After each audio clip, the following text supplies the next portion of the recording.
नकली च्यवनप्राश खा खा के शायद हमें पता ही नहीं असली आमले का च्यवनप्राश कैसे लगता है। हो, तुम्ही जो लहानपणापासून च्यवनप्राश खाताय तो खरंच ओरिजिनल आहे का आणि तो तेवढाच गुणकारी आहे का? आयुर्वेदामधील चरक चिकित्सा स्थान अध्याय 1 रसायन अभ्यास यामध्ये च्यवनप्राशाचे वर्णन केले. त्याप्रश हे एक रसायन आहे.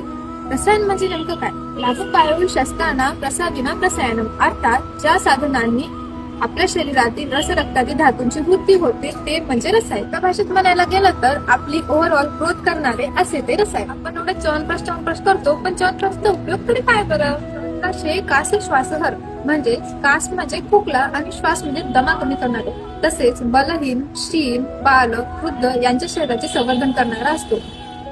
तसेच च्यवनप्राशमुळे मेधा म्हणजे धारण शक्ती, स्मृती म्हणजे स्मरण शक्ती तसेच कांती आणि आरोग्य सुद्धा प्राप्त होते. तसेच जठरातील प्रदीप्त होऊन भूक वाढते.